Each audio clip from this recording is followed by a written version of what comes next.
really be witness to the suffering that you're in and how you're projecting that to other people.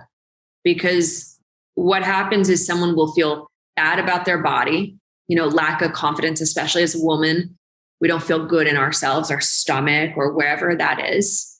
And then because we don't feel good, we start to project and manifest that negative energy about ourselves onto other people. And then we write mean Facebook comments to other people, right? We do these things. And so the greatest gift that someone can give themselves is to look in what I call the spiritual mirror to say, where am I hurting? What needs healing? I mean, that's where it all begins. It begins and ends with you.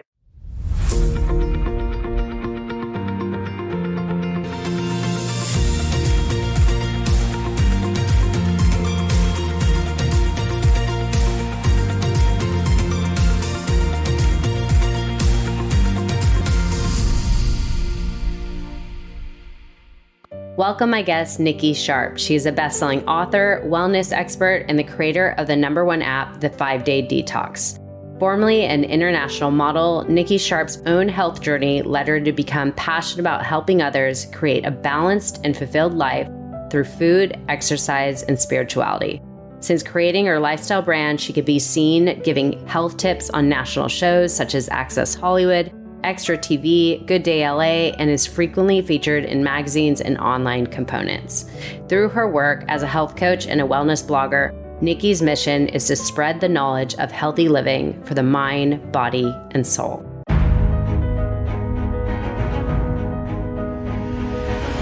Welcome to another episode on Passion, Love, Pursuit podcast. I'm so happy to welcome Nikki Sharp on the show today. How are you doing, Nikki? I'm doing wonderful. Couldn't be better today, actually. Where are you calling from, by the way? Miami. Very nice. And that's your main home right now, even though you travel so much. I do travel a lot. Before the pandemic, I was constantly living in different countries. Now I have my home base and I just come back home. Yeah, beautiful. And you were based in LA at one point too, right? Many years ago. I mean, what feels like forever ago, but yeah, I was in LA about 4 or 5 years ago. Okay. Yeah. Well, I just want to let you know, I'm just so happy to have you on, first of all. And I've been following you for some time. And what I love so much, then all you share is your vulnerability, your health tips, your nutrition, beauty, fashion. I'm just so inspired by it all. But most importantly, what I love is the vulnerability you share and your authenticity. It really gives people the permission to show up in the same space. And that, I think, is what we're all searching for, is just to be human, be accepted and seen for who we truly are. And you really show up in that space, and you welcome that for others to as well show up that way. Yeah, that's so sweet of you. And what I would say is it's something that I learned many years ago when I was at the start of my own healing and health journey, just to realize that not a lot of people back when I was going through this were sharing their ups and their downs.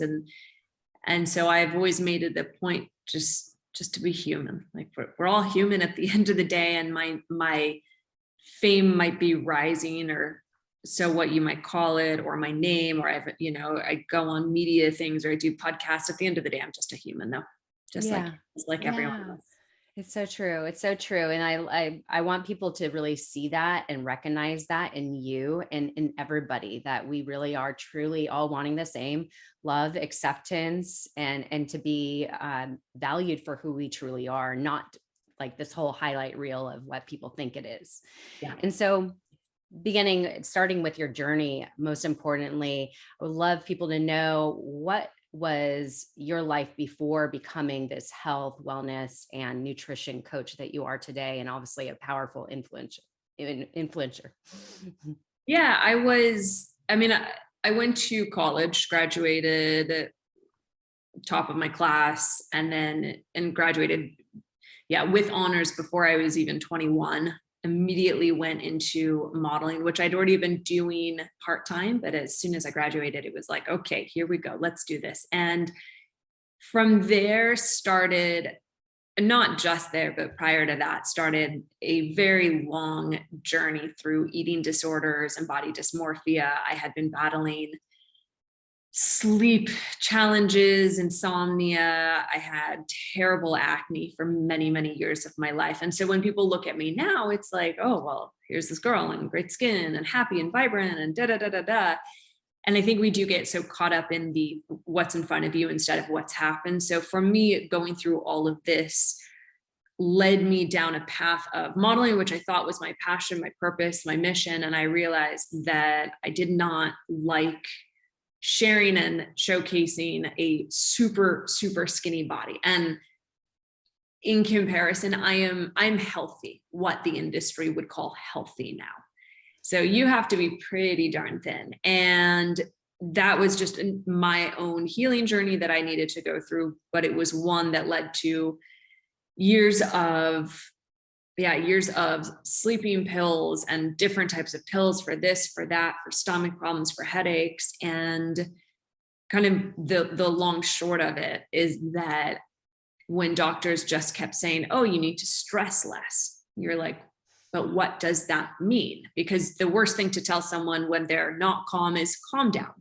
And so right here I am going through all of that. And I remember a doctor who became a very good friend put me on antidepressant medication. And I was like, I'm not depressed. Something is inherently like wrong inside that I need to figure out. And I went on a healing journey, and I did so without the help of doctors or nutritionists, or I really learned the path of healing starts and ends with us. And so here I am now teaching everything that I learned in that journey to heal myself, and I get to help other people overcome the same things. And I think especially in today's society, we place so much value on other people healing us, like doctors healing us and coaches healing us. And I always just say, I'm the guide to help you find yourself. That's so beautiful. And I think that's so true, that we really have so much we need within us. Of course, there's sometimes where we have to go to outside sources to kind of help guide us, but really it's all within us. And I love that you teach that. So going into your eating disorders. So for anybody listening that might be recognizing they have a problem or a poor relationship with food, I don't think that is really easy to overcome. And I imagine that was not an easy journey. And I know you said there was kind of a catalyst that possibly led you into this healing path, but going back to your old self that was in that eating disorder, and also just the challenges you had, and possibly seeing yourself as, overweight when you were really not overweight. How did you begin to transform that mindset and really move into a healing mindset? Great question. One thing I'd like to point out, when we think about eating disorders, very few people actually have a clinical eating disorder. I had a clinical eating disorder, but vast majority, something like 97% of women especially, have disordered eating. And so there's something to be said, and eating disorder is when it becomes a clinical thing, you can get diagnosed. Disordered eating is when we use food to, stuff our emotions or not face them, or we're trying to lose weight. And so we're the binge restrict cycle or anything like that, or the body dysmorphia. So for me, it was first off, just recognizing where I was. And I love the analogy of, if you're trying to go somewhere and you bring up Google Maps, you have to know where you are in order to get where you're trying to go. And so for me, it was like, okay, here I am. I had to start admitting to myself, this is what's going on. This is how I feel about myself. And it's hard to do that. We like to numb ourselves and distract ourselves from just about every sort of negative emotion. And once I realized, okay, this is where I am, I started looking and seeing some of the challenges that were arising. And so one of them, for example, is we have been constantly taught from, young age, burn fat, burn calories, which then associates exercise with a negative thing, right? It's saying that your body is not good as it is, and that we need to burn, that like exercise should be something done because we love ourselves.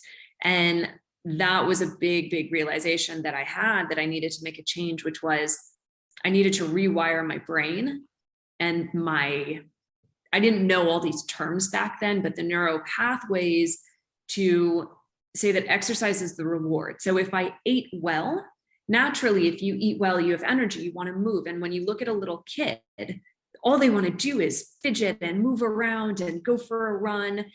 And if you keep them indoors for too long, they get quite upset. And so adults were no different. We've just learned to stuff ourselves with food, emotions, drink, drugs, all of the prescription pills.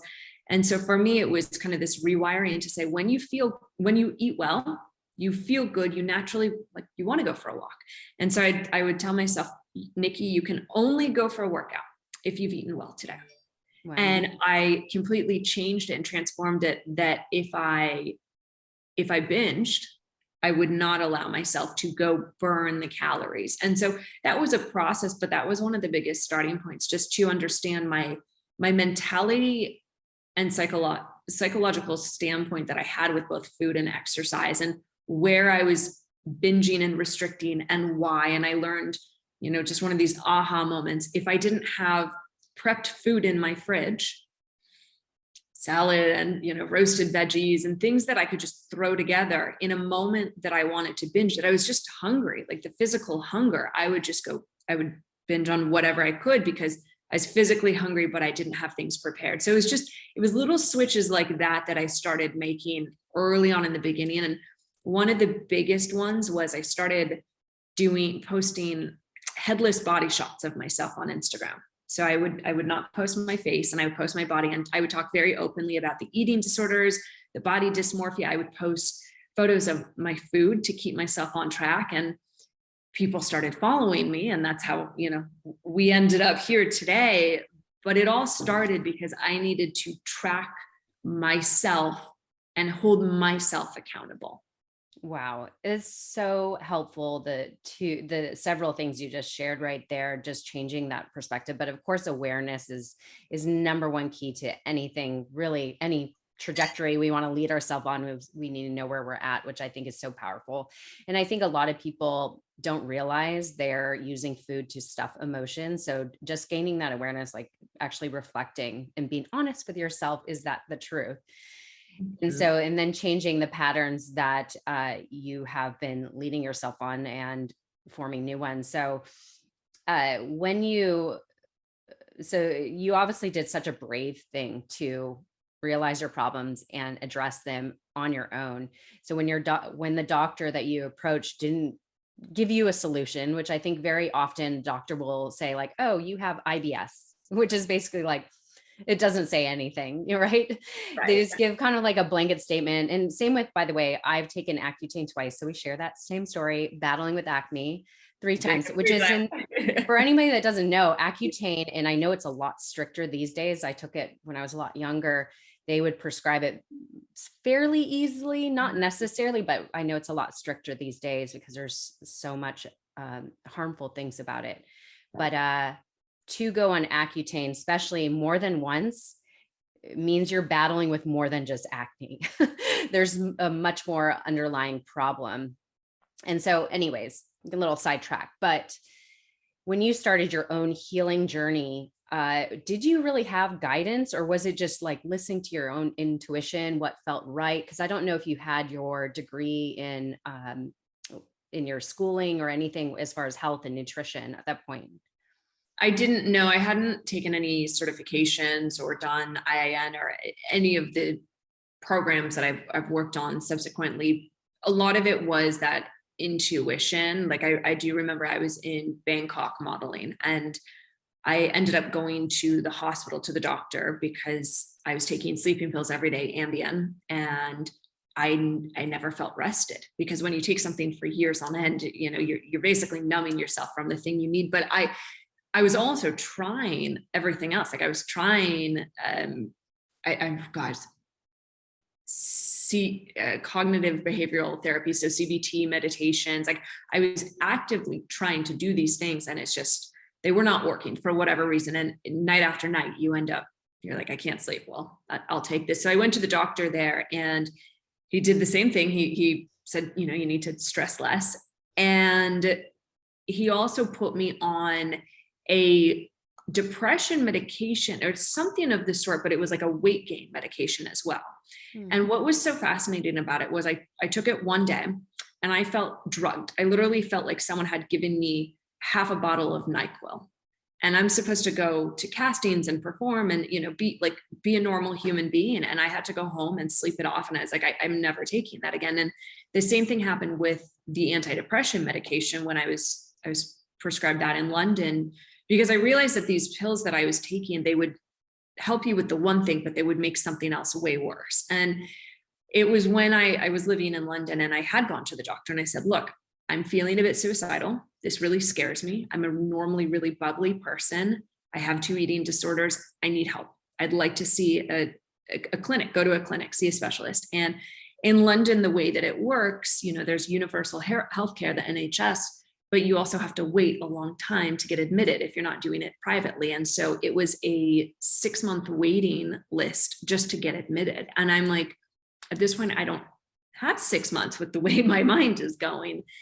And yeah, from there, it was little bits and pieces were starting to come together. Like I knew at this point that I enjoyed nutrition. There was something about it that was that light bulb moment that said, wow, eat good food, you feel good. Eat bad food, you feel bad. So it was like ding, ding, ding. So from there, I made some commitments to myself where I signed up for a triathlon so that I could train for something and just get out of my head. So it was like something just not about me. It was about something greater. And then I was like, well, I really like nutrition. Let me sign up for a nutrition class. And that was when I started doing these things that then led to more and more passion and more understanding.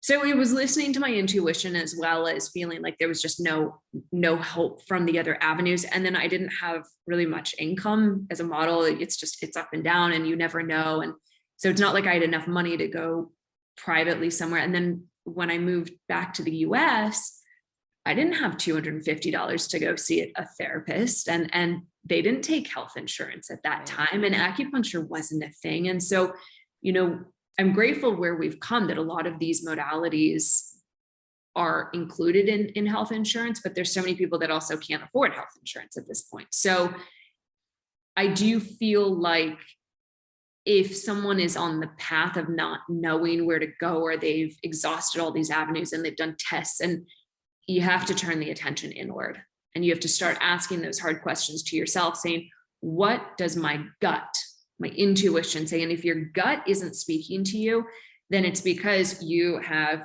either leaky gut syndrome or your gut microbiome is totally out of whack from prescription pills or from not eating clean. And that's our second brain. And so your second brain, which I actually think is really our first brain, if your gut is not giving you those intuitive signals, then if the first thing you have to do is clear up your diet. And when I say clear up your diet, I don't mean cut everything out. I mean, start incorporating more colorful foods, more nutrient dense things that will help repair the gut microbiome. And then you start to be able to have clear thoughts about, okay, what do I do next? Yeah, I think that is so important that you speak about that we need to clear, the toxicity or whatever is stagnant in our gut before working on the rest. And that's why I know you have an ebook that was extremely successful. I've bought it. I've had the app, the #1 app also. And by the way, I have this one of your books that you're co-authored with, which you have your recipes in here, but your ebook, the 5-day detox. Can you speak about that, how that came about and why it was so wildly successful? I'm curious because I don't know if it came out during the time that all these juice cleanses were going on or whatnot, but you sold over 100,000 downloads of which is absolutely insane for an ebook. So if you could speak about that and how that kind of came about and why it was so wildly successful. Yeah. So the ebook came, I was living in London, and it's when I'd started taking nutrition courses, and I was posting these photos on Instagram. I had about, I think, 5,000 followers at the time. It was December. And I remember just holiday season, and it's very dreary in London. And so what do? you go to the pub at 3 o'clock because that's when it gets dark, and it's Christmas time. So there's cheer. And I just started feeling really icky, as most people do during Christmas. And so I started Googling and searching for cleanses, detoxes. And having studied quite a bit of nutrition at this point, I think at this point I had studied raw foods, sports nutrition for everyday living. So a variety of different programs, and understanding herbs and spices and adaptogens and all of these different things, and food components and food combining. And so as I'm looking, there was nothing really on the market that would just make you feel better. That was my goal. It was not about weight loss. It was, I want to feel better in my body as quickly as possible without starving myself, because I know that I have a background of eating disorders. So I know that if I restrict myself too much, I'm going to slide back into that. So I was like, it can't be restrictive. It can't be any sort of fasting, which was kind of popular. Like in London, the UK, was the 5-2 diet. So I was like, it can't be that. Shape magazine had something for like 7 days. You ate, 6 ounces of salmon and 6 spears of asparagus for dinner. And I'm like, no, I don't want to. And they're saying that you can have salt and everything, but it sounded very restrictive, and I don't eat fish. So I was like, And then the only other thing on the market was, there was one smoothie cleanse at this time, one, not more. There was no juicing. Like, juicing was not a fad yet. And like, I remember bringing juices to my office, and people were like, what are you doing? What is that? And so through all of this, I get to a point where I'm like, there's nothing on the market other than the Gwyneth Paltrow, $400 cleanse where I don't get to eat anything. And then there's the go eat the, Shape magazine. And so I just decided to write one. And when I wrote it, it channeled through me from a higher power, whatever you want to believe, God, universe, spirit, divine, something else, my higher self. And so I wrote it, and I was like, okay, cool. I'm going to do this detox. And I put a thing out that said, just like a little screenshot of something I wrote saying, do you all want this? I can turn it into a PDF. And so I charged £5 for it, which was the equivalent of $8. Not because I was like, anyone can get this information. Everyone knows that a blueberry is good for them. It's not like I'm telling you something brand new, but it was the way in which I put things together. And the only reason I charged for it was because I knew people were going to be coming to me asking questions. And I was like, okay, here you go. And so the funny thing is, when I had one person bought it immediately, and I got a before and after photo. And I was like, whoa, that's crazy. And so I posted that. Of course, sales start going more, and then I post more. And not just that, but it was the testimonials that came from it, of people saying, yes, I lost weight. And the most important thing was, I feel better. I feel happier. I feel more clear. I feel like there's a possibility.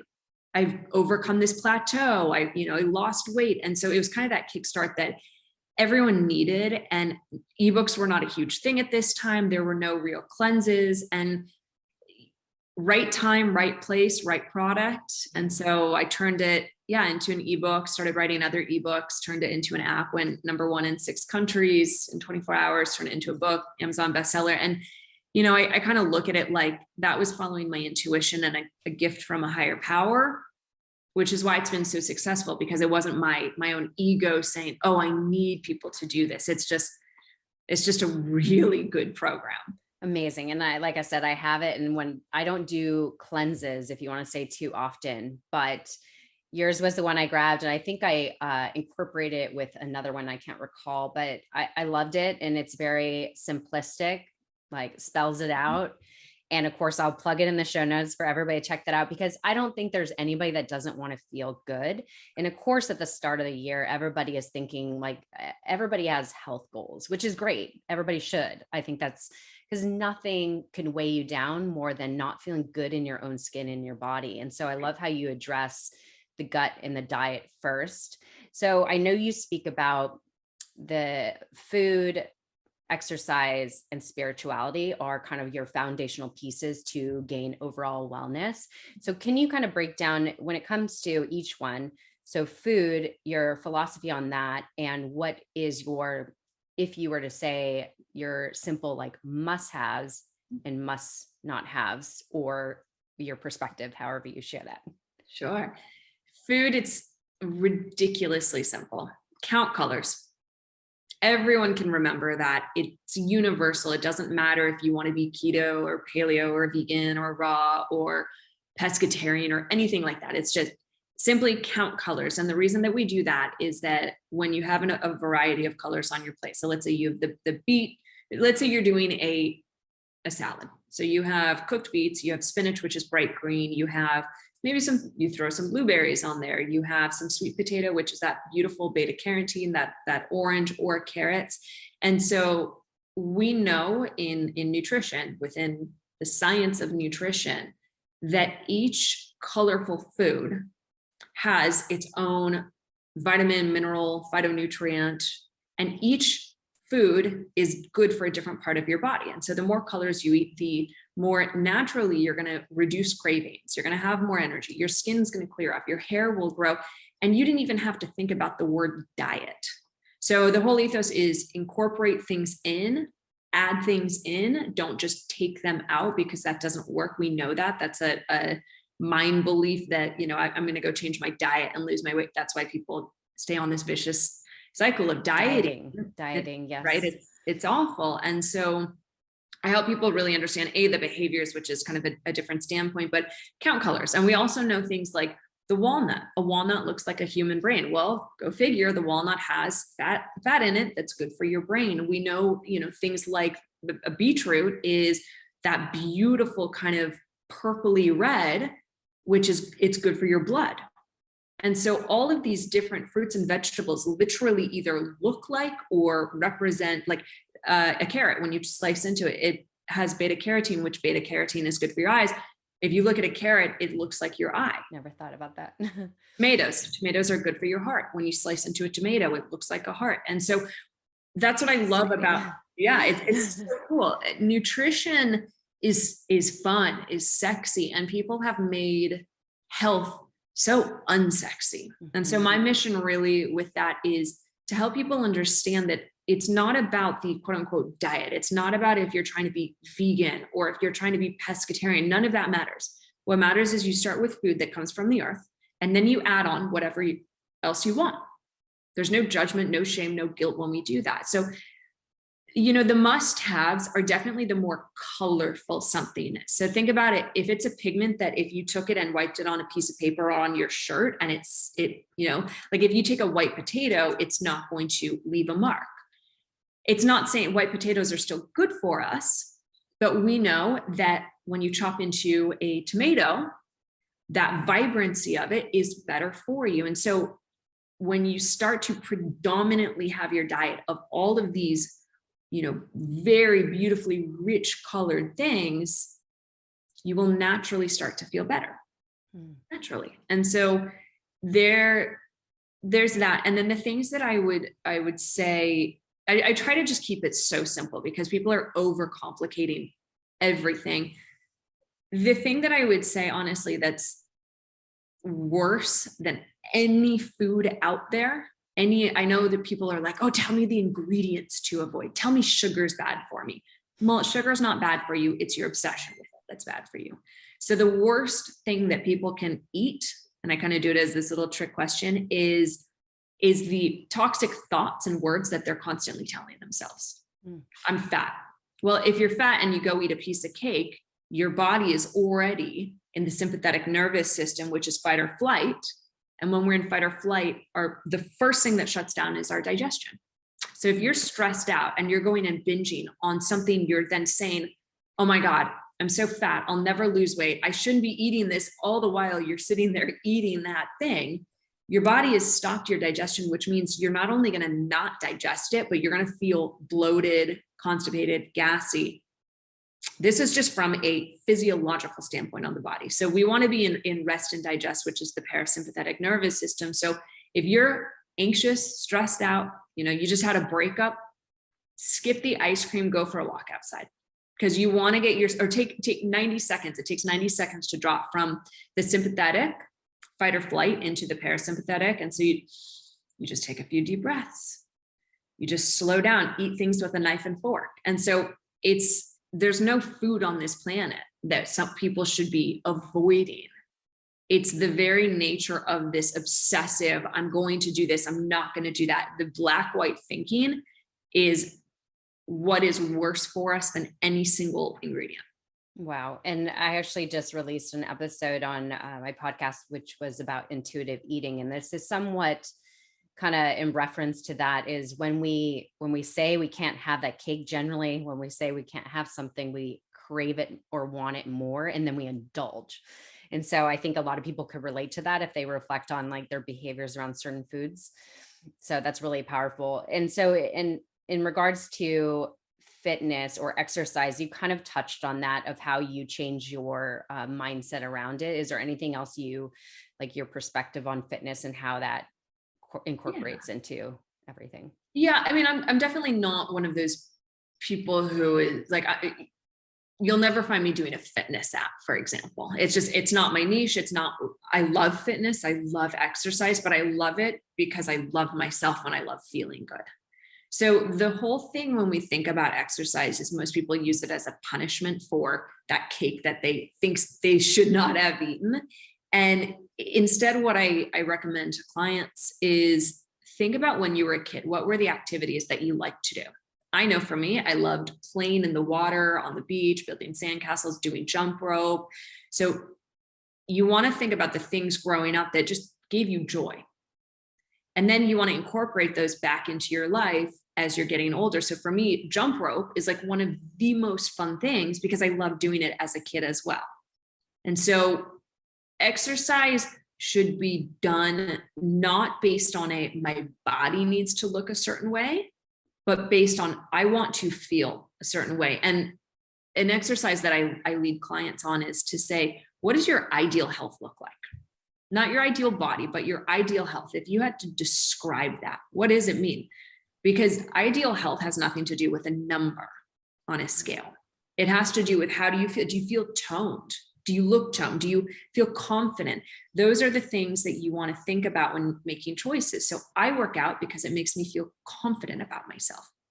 And the more that you have that positive mindset about doing things, the more consistency you have, the more the body responds. And that's why, people always lose weight, keep it off, stop the dieting cycle, intuitive eat, learn to do that when they're in a positive place of belief and mindset and all of these things, rather than beating themselves up and being a hamster on the little race wheel, go, because they think that's what's going to bring them fulfillment and happiness. So yeah, I think it's so important to more focus on how do you want to feel opposed to how do you want to look. Absolutely. And then that is going to be like your catalyst to where you're going to get to and where you're going to go.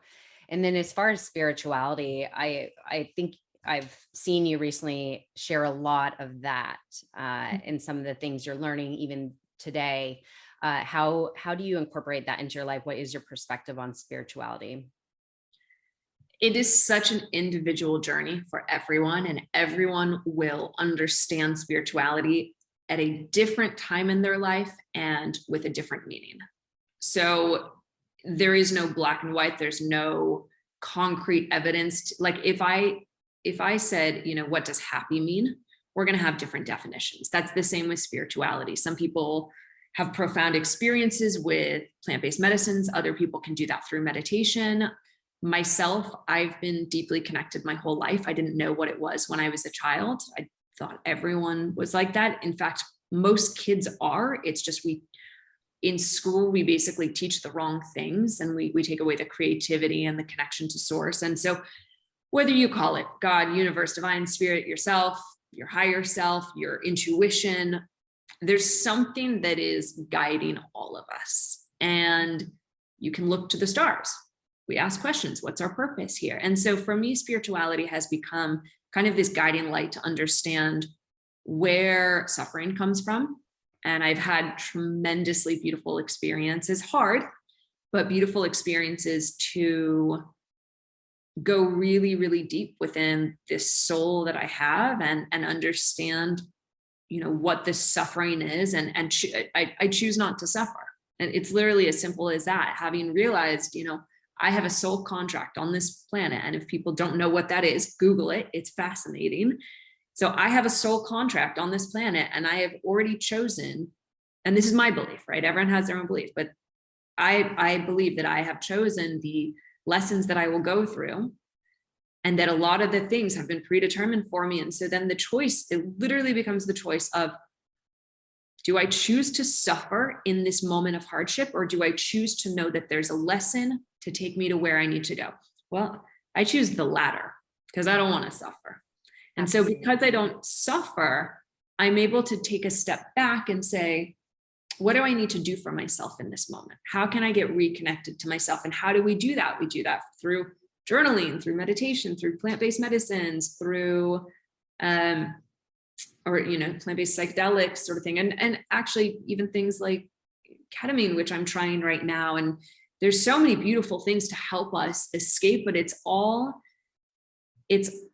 to escape the ego, the mind, because the mind is actually the worst destruction that we have. When people make decisions from the mind, I say, you're not going to end up in the right place, because the ego, the mind is fear. Yeah. And so it's, once you start to understand all of that, we can take a step back and say, what is the driving force behind my decision? Well, typically for most human beings, it's fear. So that's where spirituality plays into my life. And I geek out on it as much as I do about nutrition. Yeah. And I know, as I was touching on earlier, or when we didn't, I think before we pressed record, your vulnerability and sharing all you have on your socials. And I know, I think it was because I've been following you and I do pay attention. I read the captions, most importantly, because I think that's where the juice is. It's not all about an image, right? I think what people share in their caption is something to take notice of. And you openly and vulnerably and authentically share your truth when you're ready to. And I know over the past couple of years, you endured such challenges and you openly shared that. And I know this kind of led you into learning the lessons you needed to learn and kind of reconnecting with your soul. So can you share a little bit of what that looked like, what you possibly endured, and how that became another layer of healing for you? Sure.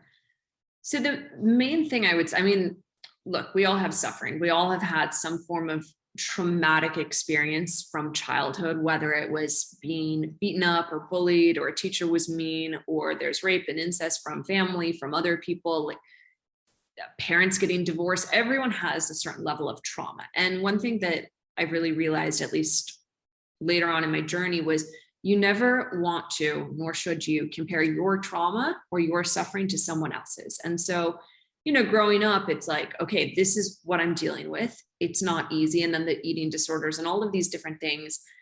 And then I was in a 6-year on and off, very toxic, very, very toxic relationship where I thought it was based on love. It wasn't. It was really based on fear from both of our sides. And the greatest lesson that I walked away from that one was, it's not that I was in a toxic relationship with him.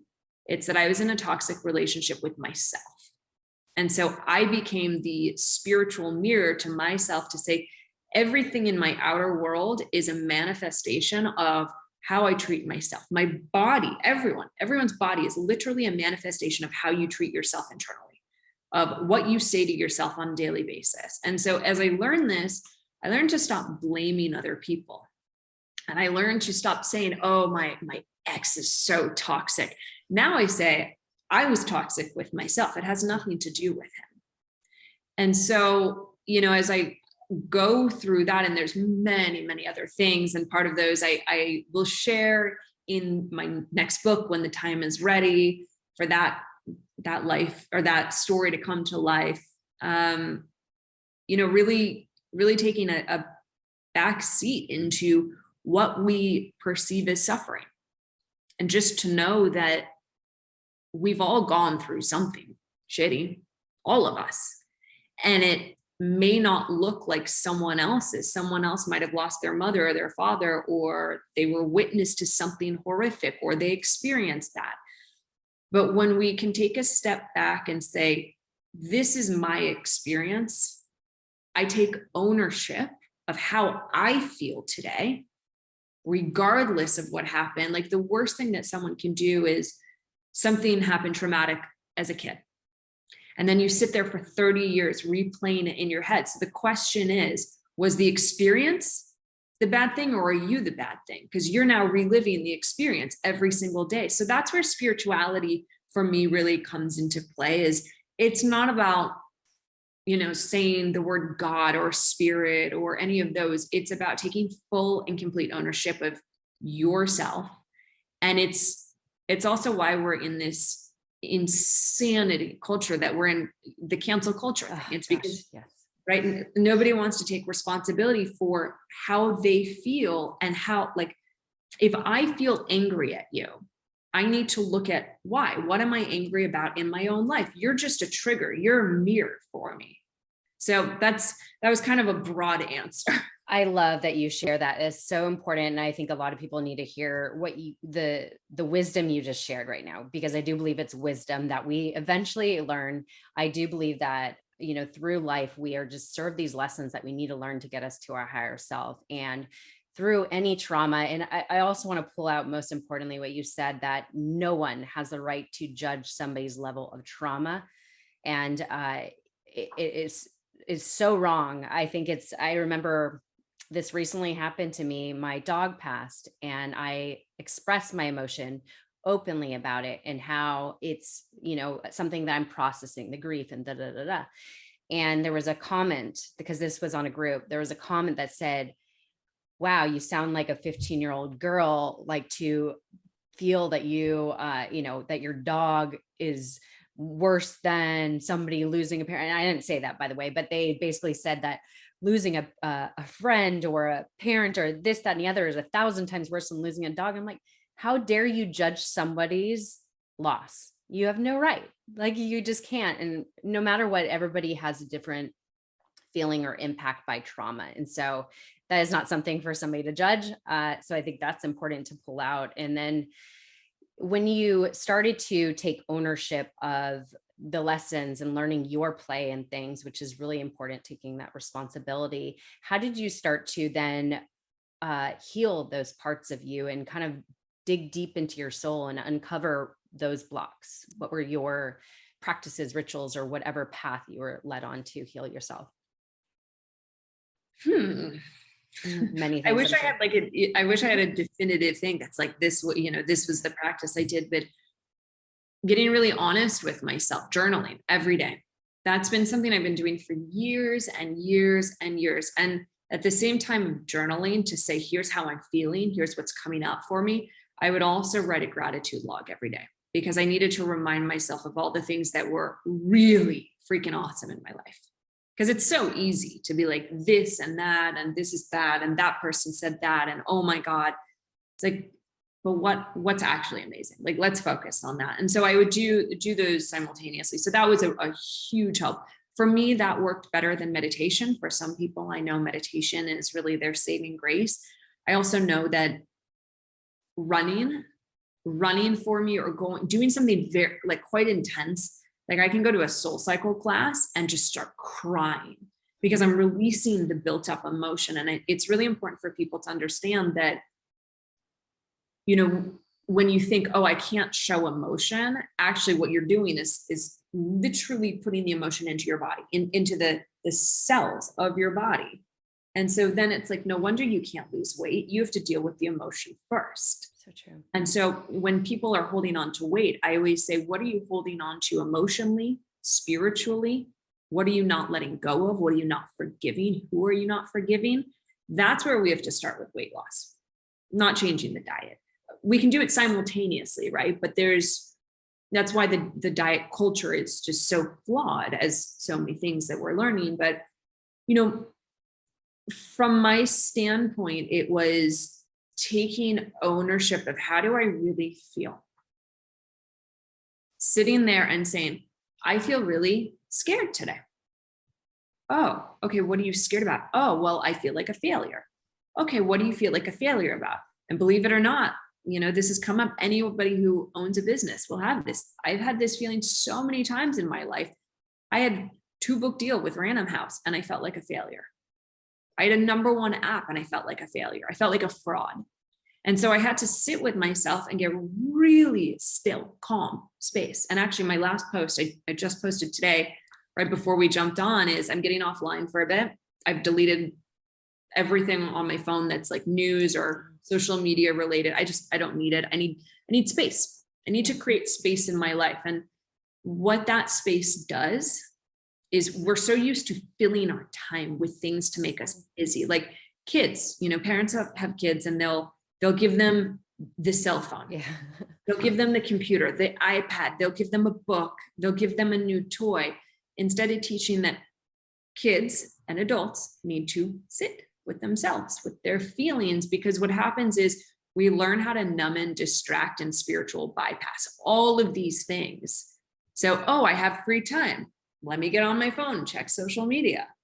Let me turn on the news. It's no wonder that we're in a pandemic of fear. Everyone's, checking the news. Nobody's checking in with themselves. And so taking responsibility means slowing down, holding that space for yourself, taking a journal, going to the park, sitting at the desk, whatever it might be, and just writing what's coming up. How do I feel? Where am I angry? Where am I sad? Where am I scared? And the moment that I started doing that, along with simultaneously working on the food, along with not beating myself up for things if I would do them, it was a very slow process, but I teach it now. So it's a quicker process for people because I had to go through this in order to now teach it. So what I teach is this very comprehensive 3-month program, which is mind-blowing and completely transformation. I mean, it's called the ultimate transformation. Beautiful. But I've learned through my entire journey, which is ever going and ever growing and ever changing, like it never ends. And we keep getting deeper and deeper into Pandora's box. And it's putting things away. It's not needing to fill your time with things. It's just being. And so I would say to, anyone listening is, are you a human being? Or are you a human doing? Because we've been taught to be human doings. And I'm choosing right now, after this interview and for the rest of the week and the month, I'm going to be a human being. Beautiful. I so support that. And I have another person that I follow as well that came out. And again, she shows up every day for the last few years, had a book release, showed up every day. And she's like, just vulnerably shared, like, I'm tired, I'm burnt out, I'm choosing me now. And I'm logging off everything. And I fully support that. I think all this doing it, especially being as far as the feminine energy, it really pulls us away from that. And I'm so on the path of honoring my feminine essence in more being and creating that space. So I'm so aligned with you. I hear you. I feel you. So, and I know part of that journey, which I think is so beautiful. First of all, congratulations on your engagement. I know this was several months ago, but the reason why I want to speak about that, because you did also openly share you kind of manifested this man into your life. And part of it is because the work you did on yourself. So for somebody listening right now that, of course, wants to call in, if you want to say call in, manifest the man into their life or woman into their life, what needs to take place first? It's interesting. I have such a different viewpoint on manifestation than most people, because I don't believe that one can sit there and say, I'm going to call this in. I'm going to call this in. I'm going to call this in. I'm going to call this in. You have to be willing to work on you first and foremost. So the way that I at least teach it and how I've done it, and it's the program that I teach, this 3-month ultimate transformation. Like literally my fiance is the guy that I wrote down on paper 5 years ago in this program that I created and in my dream binder, which I actually have right here. I don't know if you can see it, but no, you can't really see it, but it's, so simultaneously I'm doing my own work and I'm going deep with myself and saying, what do I not like? Okay, let's look at that. Do we need to change it? What do we do? How do we, what needs to happen? And then what do I love about myself? What do I accept about myself? And all of these different things at the same time of writing down, here's what I want to happen in my future. So it's funny when people ask me, like, where do you want to be in 10 years? I'm like, I don't know. I've literally no idea, because I don't go on a timeline basis. I think time is whatever you make of it. Time is not actually linear. We can spend time by having fun or being bored, right? Right. Anyone knows that is like you're bored, time like, oh God, it's like, so it expands. And so for me, I just write down what are things that I want in my life. I don't know if it's going to happen in 5 years, 10 years in my lifetime, but these are the things that I want. And so with my partner, I got really clear. This is what I want. These are all the characteristics, all the qualities. And I had to go through a bunch of different processes that I teach. And through that, I remember meeting him, and we technically met online. We met on a dating app, except he never came up for me. And it was at a time I was about to delete the app. I was like, I'm done. I really want to focus on me. I love my life. My girlfriends are awesome. I live in Miami. Like, life is good. And so through that, I was getting all, I think I even deleted it at that point. And then I got a message on Instagram where we started talking. And then I later found out that like, oh, he had seen me on this app and everything.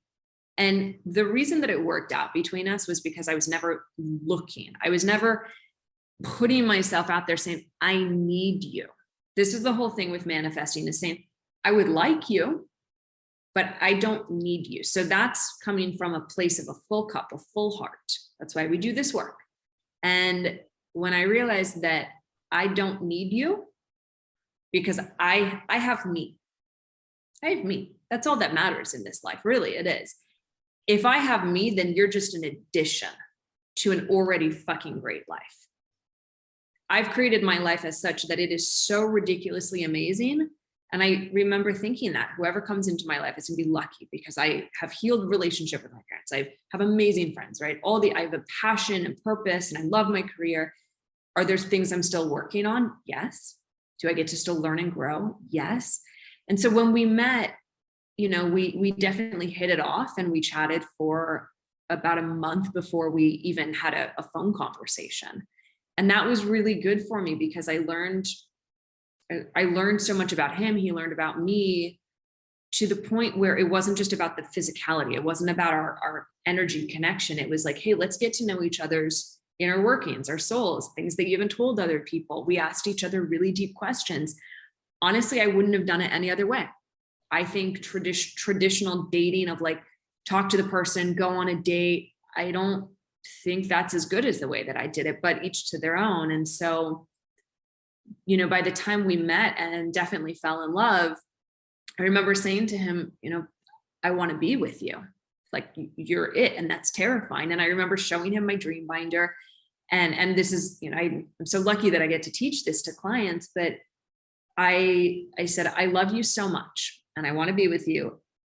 And I just want you to know that if for some reason it doesn't work out, I have no attachment to this. The very nature of doing that means that every single day we choose each other. There's no expectation. And I get to say, I choose you today. I want to be here. I know that it's a choice that we're both here. That's so beautiful. I love that. And so kind of to wrap up, I think this is so important, because a lot of what you mentioned right here is this really fully accepting and honoring yourself and loving yourself. And I think self-love is, a word that's thrown around, but to actually embody what self-love truly is a whole nother story. So I think to love another, you need to fully love yourself. That is the foundation of everything, I think. And also I think another foundational thing is self-acceptance. To really truly accept yourself is the foundational piece of self-love. So I'm just curious, to get to that point through your hardships, how did you get to cultivate this self-love, or what type of self-practice or self-care practices do you do to nurture that self-love that you could share with us? That would be so great. I mean, I've touched on them, right? I journal, I work on my own dream binder, I meditate, I go for runs, I go to the park, I take time off when needed, I listen to myself. So all of those are kind of the external things. I do bubble baths, girly things. I wear nice colored dresses and fabric, like things that make me feel good. I put makeup on. I do things as a basis of what will make me feel good today. Well, putting makeup on makes me feel good. Putting a nice dress on makes me feel good.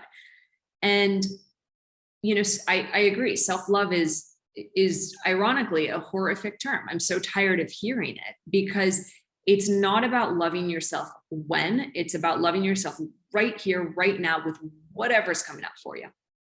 Whatever anger you have towards yourself, to say, okay, I'm going to love that too. Whatever sadness you have, whatever frustrations you have. And as you said, it, self-acceptance, it's hard to accept yourself when you're overweight or not feeling good or your career is not where you want. But to say, this is where I am right now, and I own it.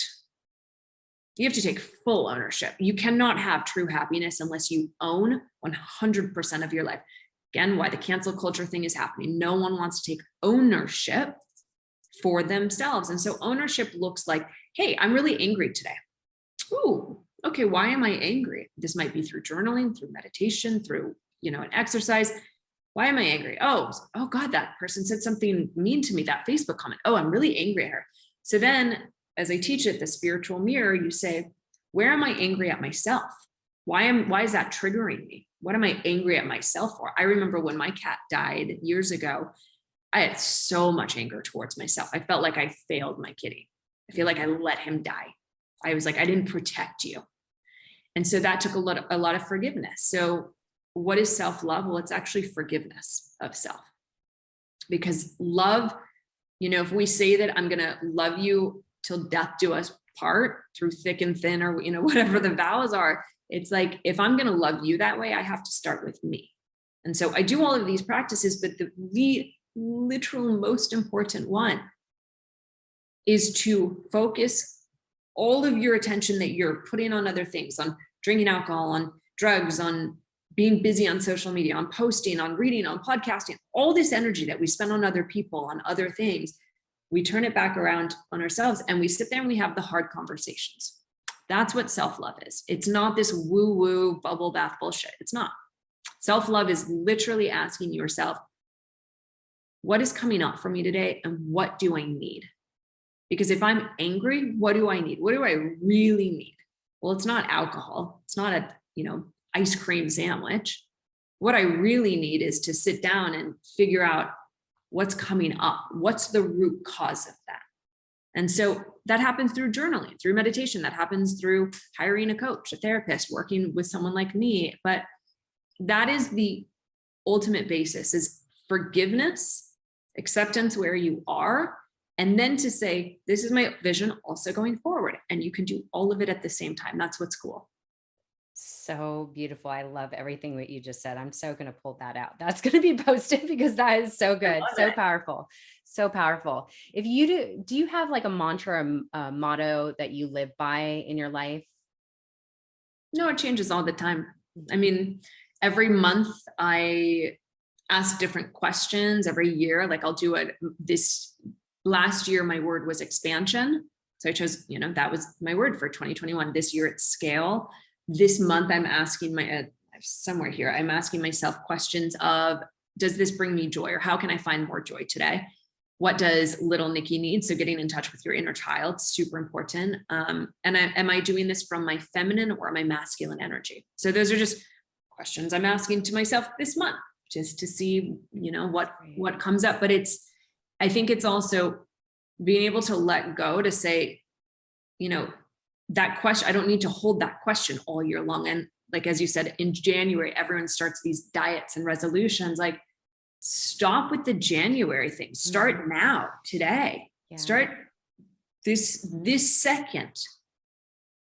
I love that. I love that you ask those questions to yourself. It's such simplistic things, but that's how you are able to tune in with really what's going on internally. So I love that. Well, just to kind of close this off, I always ask my guests the same thing.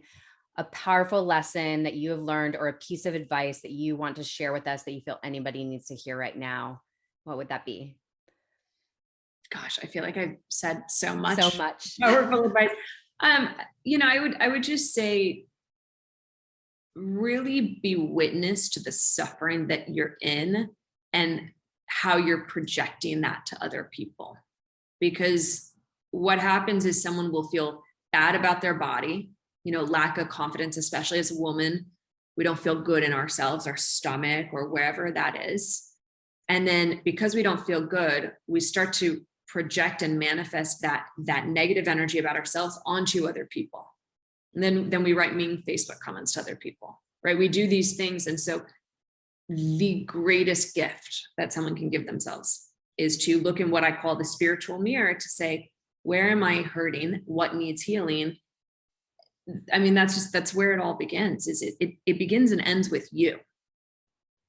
That was beautiful. Yes, absolutely. And I know you mentioned your course. So is that your current offering right now, or is there anything else you would love to share? I know obviously you have 2 books that you've authored. You have I mean, I don't really, you can put them in the show notes, but yeah, I have 2 books. I don't really talk about them all that often anymore. I just feel like, I mean, everyone should do the detox, of course. Go to Amazon, buy the detox. Everyone needs it.